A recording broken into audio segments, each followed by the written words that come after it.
Funding for This Is Nashville comes from you, our listeners, and Music City Prep Clinic, Nashville-based provider for PrEP and offering comprehensive sexual health services in an environment designed to be safe, professional, and shame-free. Learn more at musiccityprep.org. I'm Khalil Ekalona, and this is Nashville. Pop culture is all-consuming. It dictates fashion. It molds the national lexicon, and it rules summertime playlists. People who study and write about pop culture possess an ability to hold up the mirror of our culture to ourselves, offering a reflection that sends back the truth about who we are and, at times, where we're going.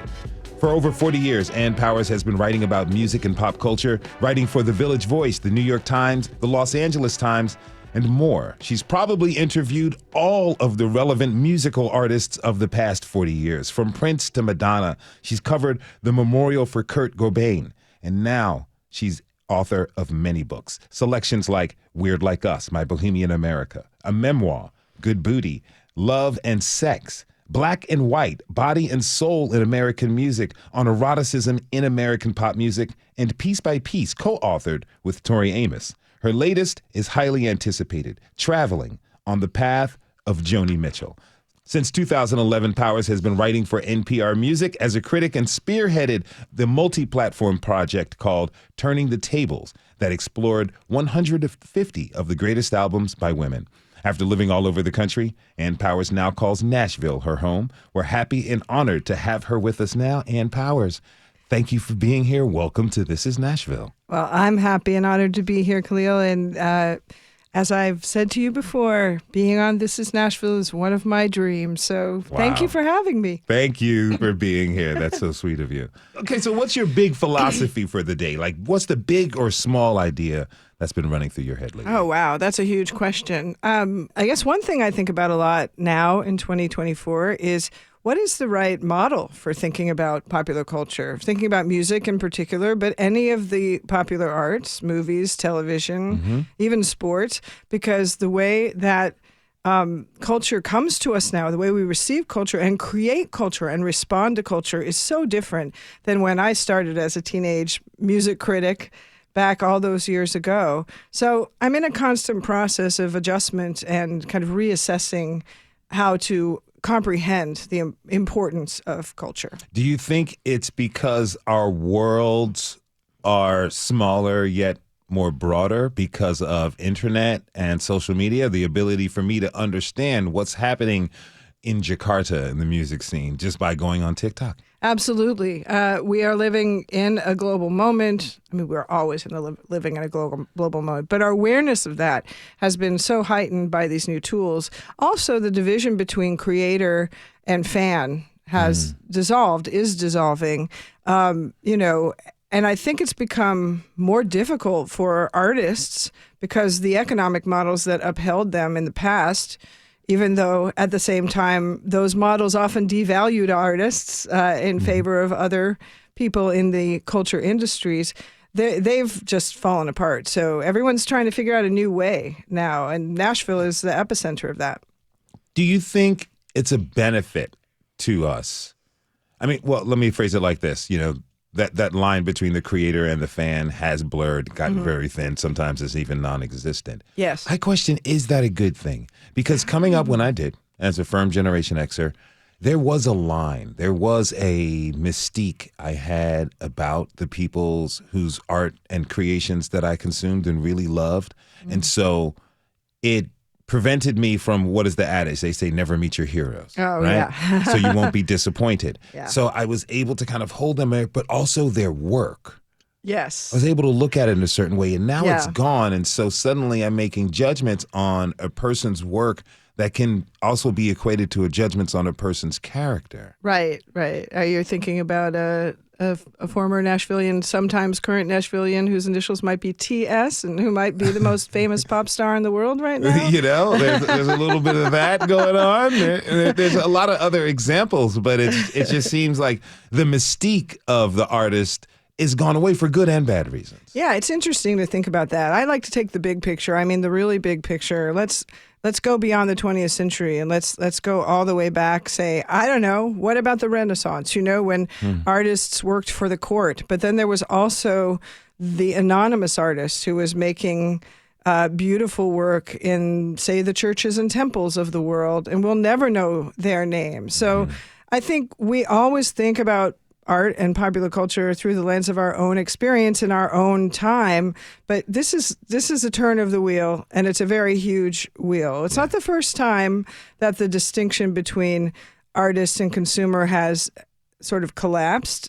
That's happened many times throughout history. But at the same time, we've never encountered the technologies we're encountering today. Yeah. And my biggest fear, I think, is that we're just not taking the time to really honor the creative act, whether that is our own creativity, whatever it is you make or do, or the beautiful gifts that our artists and musicians are giving us today, and people, I know as a journalist for myself, working at NPR Music, the speed with which I'm expected to consume music every week, every day. I mean, there's thousands and thousands of releases, and how do I absorb them? What might end up my favorite album of the year, maybe I only have time to listen to it like 3 times before I can write about it or speak about it on a podcast.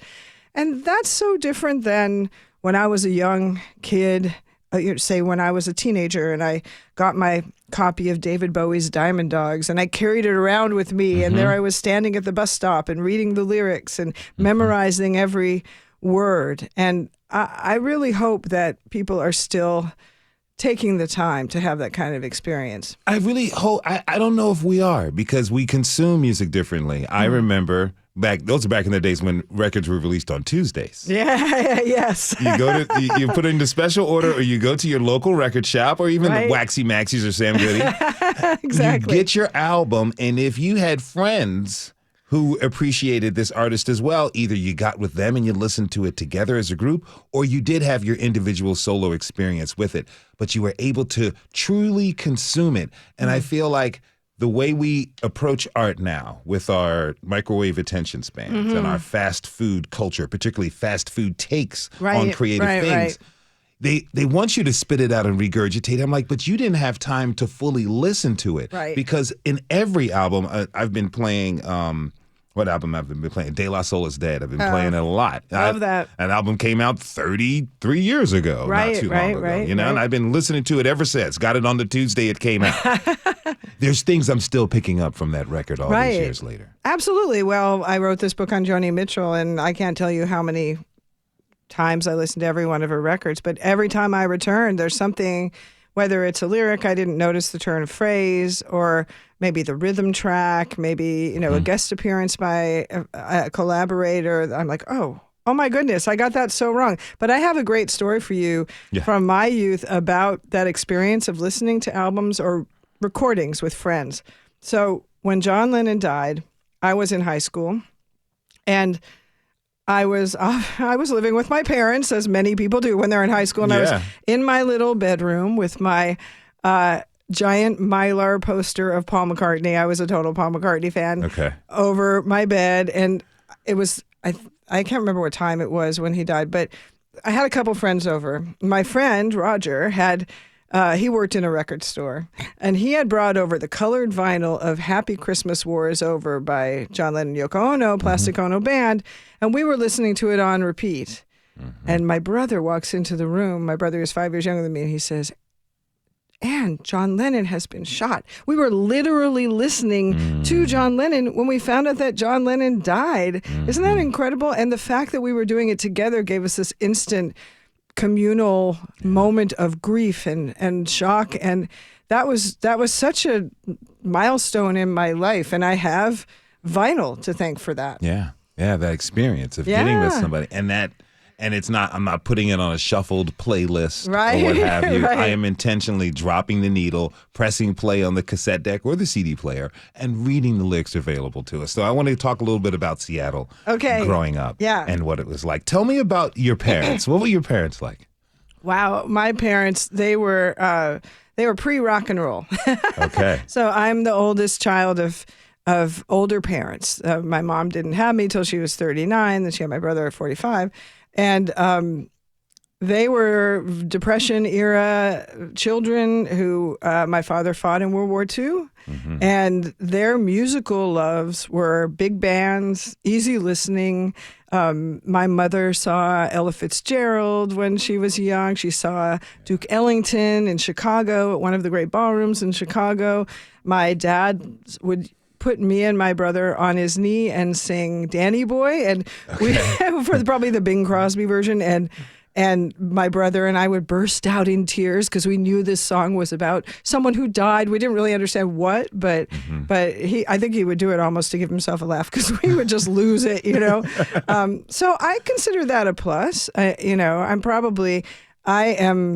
I consider myself an elder Gen X, even though I was born in '64. So all those pesky categorizers put me as a boomer, but I'm a Gen Xer. So. Yeah, that's right. But I think I'm blessed. I'm #blessed by the fact that my parents turned me on to this music and also movies and other culture that was older. Because then I had a knowledge and an interest in that music and in jazz and vocal jazz that preceded my discovery of rock and roll. Mm-hmm. But there were minuses to growing up in Seattle. A huge minus is that it was a very segregated city. And my own neighborhood where I grew up, I later found out was redlined. So I grew up in a pretty isolated, culturally isolated space at the same time. And the ironies may register with some people who grew up in the late 60s, early 70s. It was the age of modernist church architecture. So my church, shout out Our Lady of Fatima, was shaped like a giant teepee. Okay. They rebuilt it in the late 60s, post-Vatican II, even though, and we were near, the reason was where the church was close to indigenous people's land. Mm-hmm. But we didn't have any Native Americans in our parish, though. We had a few Filipino families. So it was this strange moment of, the 70s. It was this strange moment of a lot of white middle-class people wanted to understand other cultures, but didn't have much experience with people who didn't look like them. So when I grew up, and got into music and moved to San Francisco, especially, first thing I wanted to do was expand my horizons. Can't music be a wonderful gateway for someone who wants to experience another culture, doesn't have a lot of experience actually with the people of that culture? Music is a wonderful introduction. Yes. To a culture. Oh, absolutely. And my fandom of R&B and soul music, which the first albums I ever bought, I think I was maybe 11, an Osmonds record and a Jackson 5 record. Okay. So, and I still have the Jackson 5 record in my collection, actually. So even there, the most pop mainstream version of Teeny Bopper version, I was discovering R&B music, and it's funny. I remember, I think the Osmonds record they do a Temptations medley of songs by the soul greats, the Temptations. Okay, so I'm learning the songs by the Temptations from these Mormons, white Mormons, from Utah. Yeah. But nonetheless, yes, it is a gateway. At the same time, there's absolutely no substitute for actually becoming friends and close to people who are different than yourself. If you're just tuning in, this is Nashville, and I'm your host, Khalil Ekolona. We're talking this hour with the venerable music critic and author Ann Powers about her career and what it means to be a music critic. Okay, so you came up. Seattle is famous for the grunge scene. While you were coming up, late 60s, early 70s, and throughout the 70s, did you witness seedlings of that sound being developed and dropped? Absolutely. I mean, I graduated from high school in 81. So I'm the same age as the members of bands like Mudhoney, and Pearl Jam guys are a little younger. Nirvana guys were just a slight bit younger. But a lot of those bands that were the proto-grunge bands, and the same age as Bruce Pavitt and John Poneman, who founded Sub Pop Records. So when I was in high school, I became like a little punk rocker, Okay. New wave or whatever.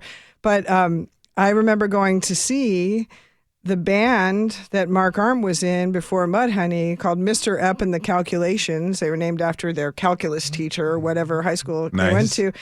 so loud, like the loudest hardcore band ever. So I got to see the bands that fed the next generation and became, those famous superstar Seattle bands. The Fastbacks would be another one that was like one of Kurt Cobain's favorite bands.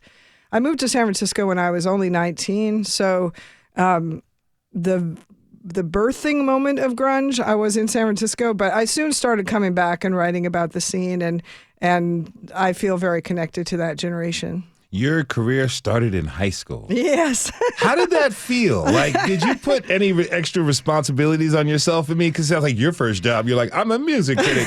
My first job in high school, I was a dishwasher. Well, my first job technically was selling German sausages at the Food Circus in the Seattle Center, which was the food court in our local amusement park. But yeah, it was strange. I mean, especially as a young woman, rock and roll really came to define my life. I was a super nerdy outcast kid who kind of forced a makeover on myself, partly through when I went to high school, partly through my consumption of music, and evolving from loving classic rock artists like Springsteen and Tom Petty to then discovering The Clash and Blondie and, those first new wave punk bands that broke through.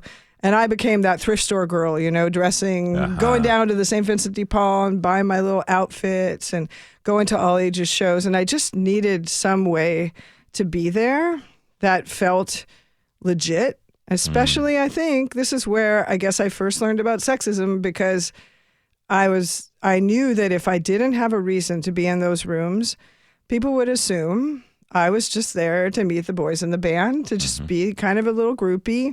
And that wasn't going to work for me. I wasn't going to be a musician. I played music at church and folk mass, but I wasn't going to be my career path, my life path. So that's when I realized I can write about music. I can add something. I can be part of this. And also with my notebook, that's my shield, and that's my magic cloak. And I suddenly have a reason to be in those rooms. I mean, you're a teenager, and you're entering the world that's very much about sex, drugs, and rock and roll. Yeah. Little Catholic girls. And that, I mean, and you talked about something called the only girl on the bus phenomenon. Yeah. That's, I think it was Dazanne McClain, another great music writer. She's now a travel writer. Who coined that in an essay she wrote for Rolling Stone. And she was talking about how, for those of us who were women music writers, at that time, there were so few of us. And I later discovered, at the time when I was coming up, I started to know the women writing about rock and roll. I've later found out through work of friends like the scholar Daphne Brooks that there were also women doing the same thing in jazz and R&B, but never given the same credit. And there were only one or two of us in any scene. And so often you are the only girl on the bus, in the backstage area, whatever. And the attention is so much on you, and at the same time you become invisible. Your gender becomes kind of strangely invisible. So that was something I had to negotiate very early on. And the other thing that happened was that even when I was a teenager, my editors would immediately start assigning me women artists. Say, oh, you're a woman, you must be interested in women artists. As it happened, I was, but I've always reflected on that, how this was a path that was not entirely chosen by me, because I was just categorized as a woman alongside women artists. Let's take a short break. When we come back, we'll learn about Ann Powers and her career as a trailblazer, and also her philosophy about where the work is today. Stay with us. This is Nashville. Flaxen hair blowing in the breeze. It is time for the geese to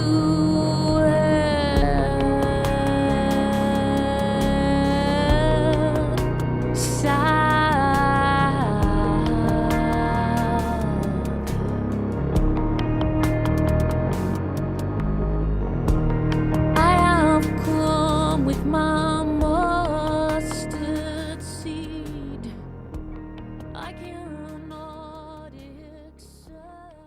Funding for This Is Nashville comes from you, our listeners, and Music City Prep Clinic, Nashville-based provider for PrEP and offering comprehensive sexual health services in an environment designed to be safe, professional, and shame-free. Learn more at musiccityprep.org. I'm Khalil Ekolona, and this is Nashville. My guest is music writer, author, and pop culture critic Ann Powers. I could list off all of the publications she's written for, but we only have 1 hour. Before the break, we learned a lot about what life was like for her growing up in Seattle, and we talked about her experiences as a young woman writing about the world of sex, drugs, and rock and roll. Now let's dig into the philosophy of her work. Ann Powers, thank you so much for being here. Oh, thank you so much for leading me down memory lane. This is wonderful. Okay, so, you have interviewed a lot of music heavyweights. I have. But you have access to them in a way that a lot of folks only dream about. Even with the internet today, you get certain sites of that they want you to see, but you got to see really into their lives. Sometimes you were in their homes. What insights about celebrity, musicians, did you pick up having this ability to be with them in their most intimate spaces? Okay, when you said you're in their homes, are you thinking of Madonna or Prince? I'd love to hear both, actually. I was in both. Well, I mean, one thing I think that took me a long time to learn, and I'm not embarrassed to say it, is that I think writers, journalists bring in their own perspective, obviously, and interests and passions into an interview, and they don't necessarily think of the musician as a craftsperson, as a musician first, that we're wildly projecting all of our theories and ideas onto the people we interview. And, maybe we're asking them questions either about their personal lives, kind of gossipy questions, or more like philosophical, or what do you think of the political situation, blah, blah. And they're like, yeah, I don't know. I want to show you this new gear I got. Yeah. I'm really excited about the rhythm track on track 3 of my record. And I think in the second half of my career, for various reasons, I learned that I really needed to recognize the craft and the work of the musician. But beyond that, I think knowing that an interview is a performance, and nobody taught me that better than Prince. And I dine on this story. I've told it a lot. But I interviewed Prince for the LA Times when I was there. He was living in Los Angeles. And one morning at like 7:30 in the morning, I get this call. I was, I don't know, why was I awake? I don't know. But it was from his publicist, and she's like, we'd like a few people to come over and hear this new music Prince has been making. Apparently no one said yes but me, which is insane. Okay. I ended up going to this house he was renting in this beautiful planned community at the top of Mulholland Drive, and spending the entire evening with him in this house. It was a 3-record set he was releasing with Target. So it's not the most notable record. I remember that era. It wasn't Purple Rain or anything, but still. Mm-hmm. And for each record, he had figured out a place he wanted me to play it. He's like, for the first one, come to my car that I bought from Miles Davis. I kid you not. Okay. And he played it for me in this car. The second one, which was by his protege, Bria Valente, which he had produced.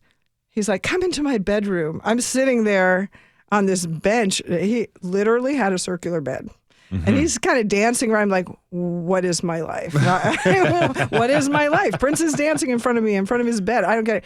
Third one, he plays for me in a limo as we're driving to some club in Hollywood the whole thing was so staged, but it was a beautiful performance, and it was just for me. So, I mean, that is an extreme example of how every interview is a performance. Sometimes a reluctant performance, though.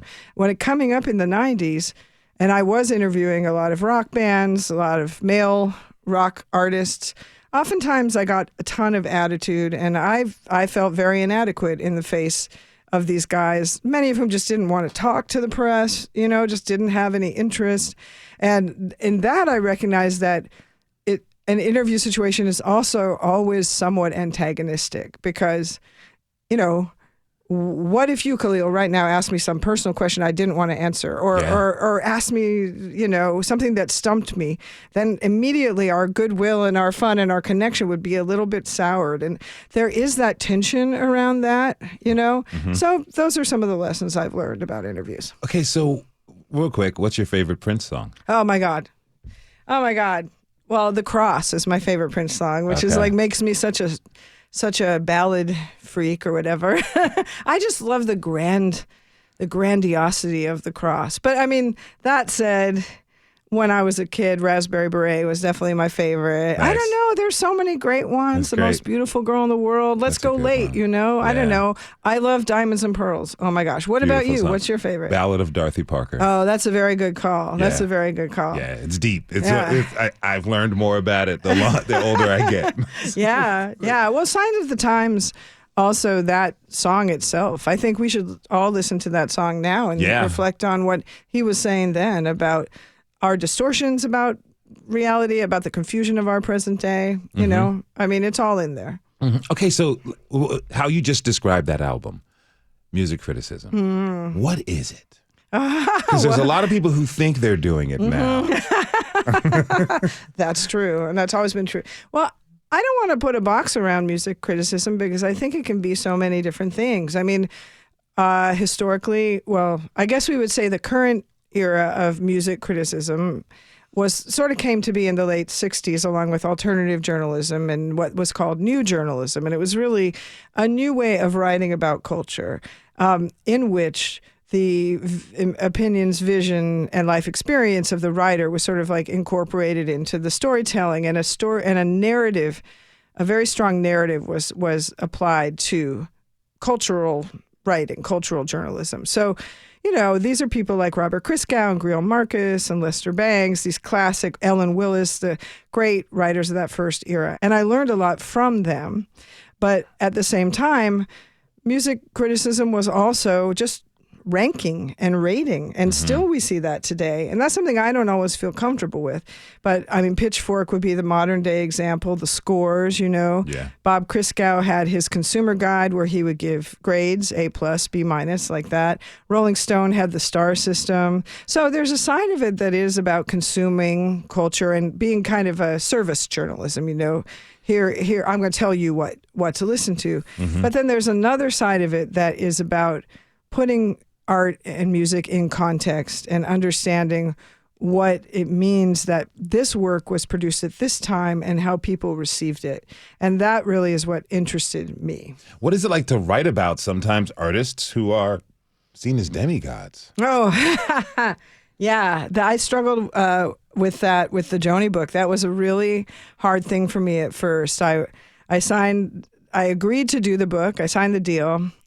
And then I freaked out for like 3 years. I was like, what have I done? I have to write about this legend. I can't rise to the occasion. I don't identify with her. She's too great. She's too perfect. She's too beautiful. She's too beloved.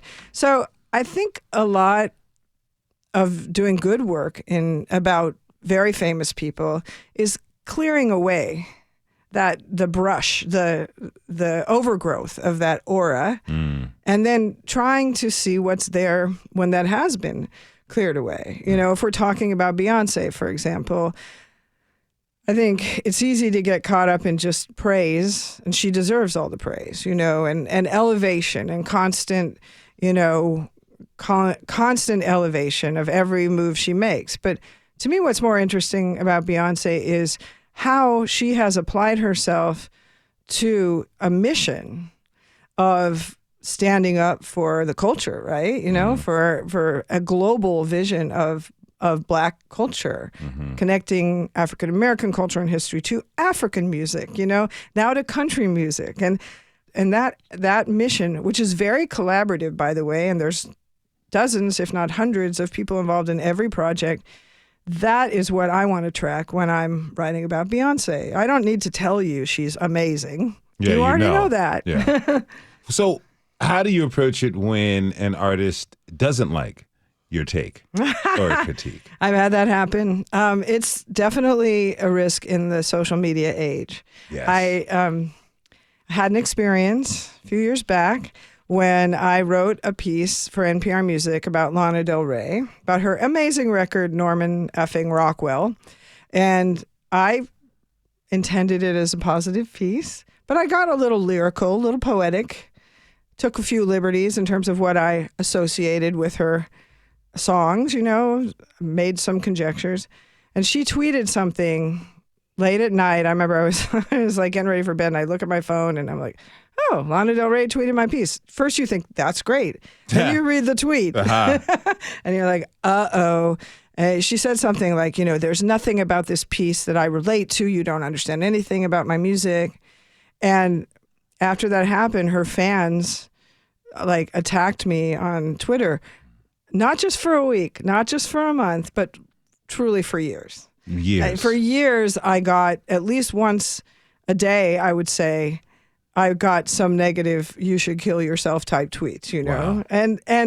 But the funny thing was, I had enough defenders, and because the piece was not really a pan, it was praiseful, and I guess a good piece of criticism. All my league of music journalists stood up for me, and they were like, Ann Powers is so great, blah, blah, blah. So I felt a little like I was being eulogized or something. So I don't know, you just have to kind of have a tough hide, but it can be hard. It's not so much the artists, it's really the fans at this point, because they have so much power to be out there. Chiming in is a kind way to put it. Yeah. Yes. It's interesting because, as artists, people ask other people for opinions on their art. And in the case music, some folks can get very upset when it's not favorable and glowing. I remember, and I'm paraphrasing here, I remember the great jazz bassist and composer, Charles Mingus, says, if you're a musician or artist or a creative person and you give your stuff to someone to offer their opinion on, be ready for the honest truth. Because if it must be glowing and you can't take the real truth about your work, you're not ready. You're not serious about what you're doing, because not everyone's going to love it. And I think about now, particularly like in the hip hop space, if I don't love something, I'm a hater. Yeah, I know. Right. And it's like I have to love everything that everyone puts out. I don't get that. That's not allowing me to be me. I mean, Khalil, I was at the Village Voice in the 90s when the hip-hop wars were so intense that writers were getting threatened. I mean, they were getting punches thrown at them. It was an intense time. So this has been going on for a good long while. And I myself have been on the other side of it. I mean, here I am. I have a new book coming out. So far, knock wood, my reviews have been good. But, my last book got a mixed review at the New York Times, and I felt kind of suicidal after that, and very frustrated. So I know what it's like. And I remember when my very first book came out many, many years ago, I was working for the New York Times, and I got a not great review in the Village Voice, which was painful to me because I'd worked at the Voice for a long time. I was at that time back at the New York Times, but I worked at the Voice, and I treasured the Voice. So the fact that got a kind of not that great review in the Voice really hurt me. And I went to review a show, and I can't remember who the artist was right now, but I remember sitting there on the balcony at that show and looking at the person on stage and thinking, that is a human being. And what I say, they're going to feel. And I can't say if that was a good moment or a bad moment, because on the one hand, maybe you're not as ruthless as you could be, But on the other hand, I do think it's important to recognize the humanity and the work that goes into every creative effort. Yeah. So I learned something. Yeah, I think we all get a chance to, right? Right, exactly. And with this book on Joni Mitchell coming out, I don't know if she's going to respond or, condemn me or just ignore me or what. So I carry that around with me. I have anxiety. We all do, So I think critics and artists are in this kind of weird dance at all times, and you have to just follow the steps. I mean, that makes it sound a little rough. You have to be graceful in the dance. Let's just say. Let's put it that way. You can overstep. You cannot take the step you need to step. You just got to try to be mindful and have integrity. Okay, well, I'm going to talk about the book in a second, but you're a journalist who came up in the rock era. We're now in the hip hop era of popular music. Yeah. Art reflects culture, reflects art. Yeah, completely. What does that shift tell you about where we're at, our culture these days? given, what you saw in the 90s in New York as you were writing for The Voice? Yeah, well, I think we have a better sense. I think the mainstream media has a better sense of history as well now, too, and realizing that we were in the hip-hop era in the 90s and the 80s alongside rock, and one of the great things about this era is that the canon, the supposed one canon of popular music has now exploded into many canons, and we can see all these parallel universes that happened at the same time.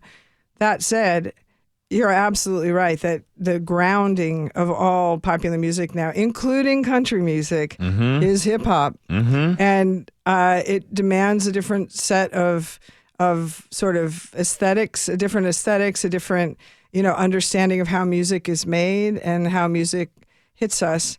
And it's important. It's so important. The most important thing now is that we have a diversity of critics out there who really, come from all different kinds of backgrounds and inhabit all different kinds of bodies. And that is so crucial to representing our music today.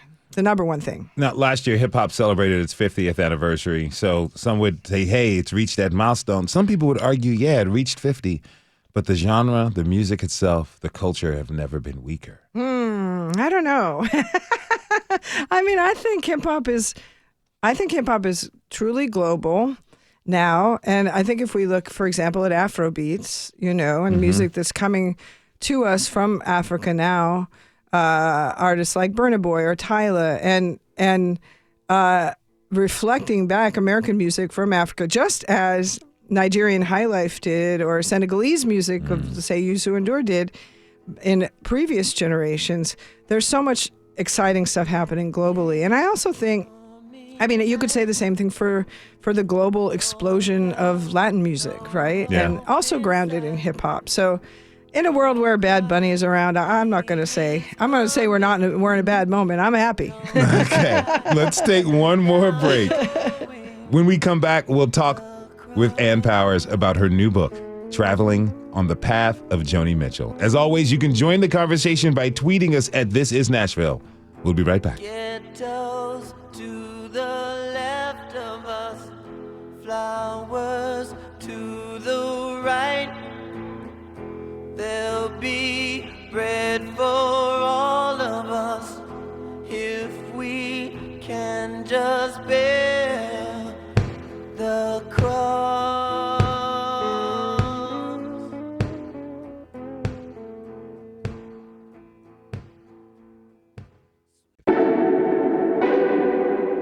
I'm Khalil Ekalona, and this is Nashville. My guest is Ann Powers, music critic and author. Ann, thank you so much for being here. I'm having so much fun. Let's just keep going. We're going to do it. Okay. So we're going to talk about On the Path to Joni Mitchell. What is it about, this new book you have? Well, I was approached many years ago now to write a biography, or actually the editor who approached me just said, I'd love to read you on Joni Mitchell. And when I signed the deal, it was deemed a biography. There have been other biographies. David Yaffe wrote a great biography called Reckless Daughter. It was published not long after I signed my deal. Michelle Mercer wrote a great book about Joni Mitchell, et cetera. So as I got started on the project, I realized I didn't want to write a conventional biography. I wanted to try to do something that combined what I do best, which is criticism, cultural context, personal writing with the story of Joni's life. So really what the book is a retelling of her life and an exploration of her world, specifically through the lens of my experience, and hopefully offering some new angles and insights into her enormous legend. She's probably the most influential singer-songwriter, I would say, of any gender. Take that, Bob Dylan. She's okay. Dylan and she, they're equals, right? Okay. So definitely, she's often called the most successful woman singer-songwriter, but I would say just full stop, one of the most influential. So what is her legacy, and how did she become who she became? I also asked that question. Did you interview her? Well, I did not. I chose, at a certain point, I thought to approach her, and I sort of made some tentative outreach. I had some good connections. I interviewed a lot of people, most many, many people around her who'd worked with her in the past, who work with her in the present. But ultimately, I decided that to make this an official biography, which it would have been had I, had Joni, a fresh interview with Joni or several at the center, wasn't what I wanted to do. I wanted to be able to have that distance, which allowed me a certain, different kind of critical eye. And also because I wanted the book to be partly about all of our experience of these great artists at a distance. I wanted to remain in something of the fan role, something of the consumer role, the music lover role, so that I could capture what it's like to just like live with that North Star of an artist for your whole life. When did you first listen to Joni Mitchell? Yeah, I think I was probably in college, and I got into Blue. And when I was really young, I used to check records out of the library. Yeah, when you could do that, and I remember those days. And I'm pretty sure I got Blue and Hejira, and same time I got like Neil Young, his Decade collection. And so had a little California moment then. But quickly, Joni's presence in my listening life was superseded by artists of either of my own generation or just slightly older than me, because I was so new wave / punk rock. So then I sort of stepped away from her, and I was like, oh no, I only like Kate Bush, I only like Chrissie Hynde, whatever. Now I can see how influential she was on even those artists. I mean, it was stunning to me as a huge Kate Bush fan to spend a lot of time with Joni's first 3 records, then go back to listen to Kate Bush's first 2 records and be like, she took everything from Joni, which I didn't even think about in the past. So, Joni's career kind of blossomed in the 60s and 70s. And for people who weren't around, please explain like the music world she was entering at that time. Well, when she started, it was the folk revival. So this was the time, right around the time when Dylan broke through, Bob Dylan. But she started in Canada. She's Canadian, playing in coffee houses and playing what were called hoot nannies. A lot of people were playing not their own material, just playing old folk songs.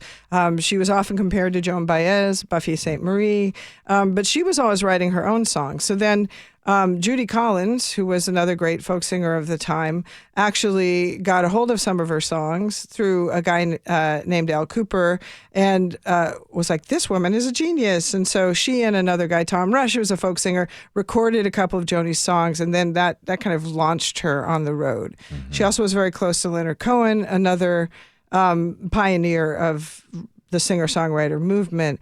She ends up in Los Angeles, and she's met this guy, David Crosby. So David Crosby, he's no longer with us, but one of the great Saturnine figures, one of the great kind of like Dionysian figures of rock and roll, famous for his excesses, but equally famous for his beautiful voice and his harmonies with the group Crosby, Stills, Nash & Young. She starts hanging out in Laurel Canyon with Crosby, who introduced her to the scene. Eventually ends up in a domestic situation with Graham Nash, also in Crosby, Stills, Nash & Young, et cetera, et cetera. Later was partnered with James Taylor. All of these people together are inventing the idea of the singer-songwriter. Okay. And the singer-songwriter was a particular figure within pop music, known for kind of pulling their songs directly from their hearts and souls. At least that's how we think of them. Yes. The idea of confessional lyrics, a term that Joni herself hates, but, that she's going to tell you the story of her private moments, her heartbreak, her longings in her songs, and you're going to relate to it in that deep way. This is still incredibly compelling. We see it in the popularity of someone like Boy Genius, Phoebe Bridgers, Lucy Dacus, Julian Baker.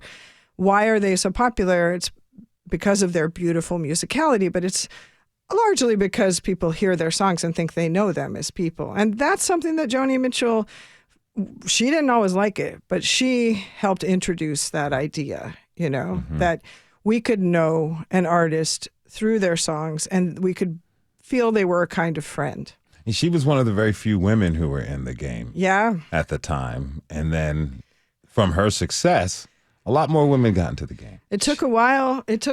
But that is very true. I mean, I think Carole King, Carly Simon, these women sort of set the prototype for what happened in the 90s when we had Lilith Fair, we had the return of the woman singer-songwriter, and Tori Amos, who I wrote a book with, who's a wonderful person, Sarah McLachlan, Jewel, we could go on, all those people.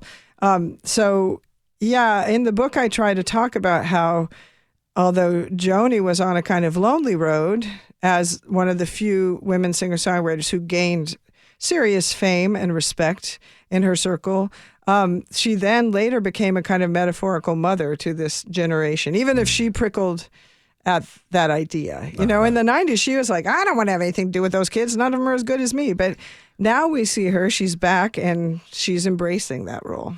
How do you think she's going to respond to this book? Oh, I don't know. I mean, I deal with some aspects of Joni's career that are difficult, let's say, particularly her development of a character that she assumed in the late 70s called Art Nouveau, who is a black man, and she actually dressed in an Afro wig and painted her face, and this was a difficult. This is a very difficult thing for people to deal with who are fans of Joni and should be. And I say in this book, we have to confront this.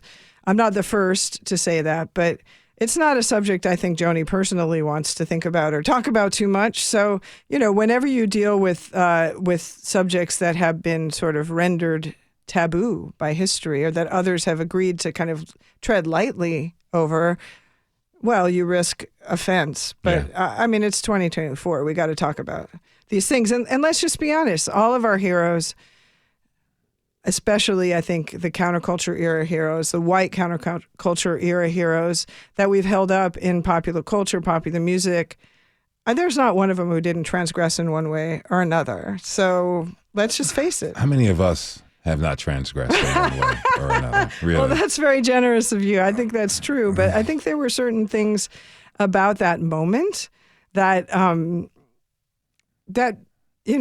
caused people to feel like they had permission to say and do things out of what they perceived as love and affection. I mean, this is something I say in the book.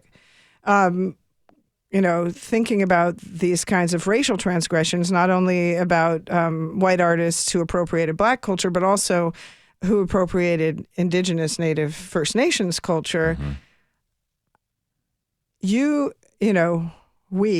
will include myself, as white creators, we can still fall into racism, even in the moments we think we are being the most loving and the most appreciative, And I think that is something that has been very difficult for people like me to learn, and it is one of the most profound lessons of our time. I'm going to end with this. We're lucky to have this immense talent and wisdom that you bring here in Nashville. Thank you. How has living here in Nashville influenced your work? Oh, it's been huge. I've lived here now. It's coming on pretty close to 10 years. I can't believe it. My math's probably wrong. But when I first moved here, it was such an exciting, fruitful moment. It was just that moment when Jason Isbell was breaking through with Southeastern. We had the Alabama Shakes. We had Aaron Lee Tashin and Margot Price and Aaron Ray and all these, Kelsey Walden, all these incredible artists that I still love and are still out there today.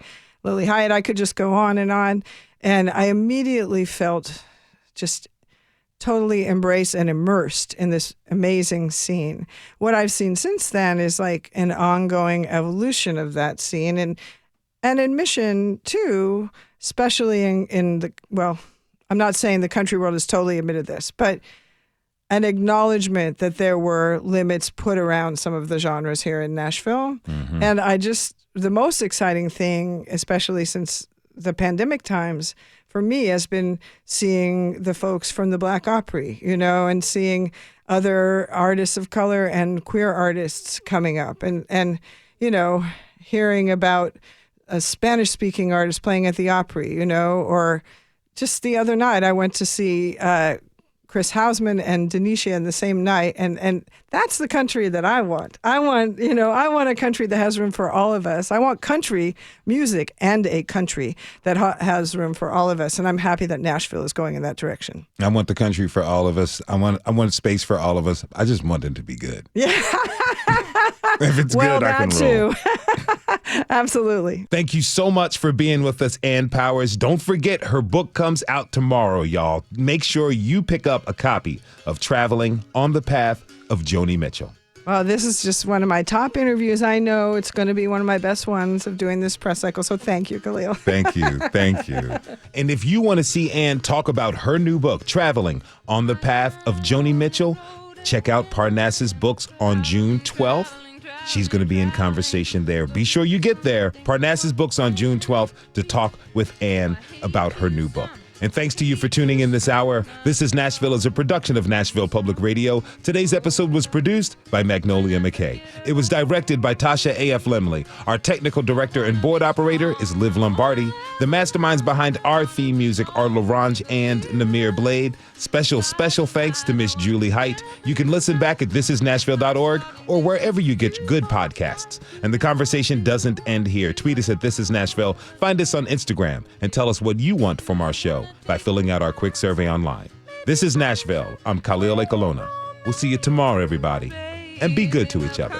Boom, we did it. So much fun. So much fun.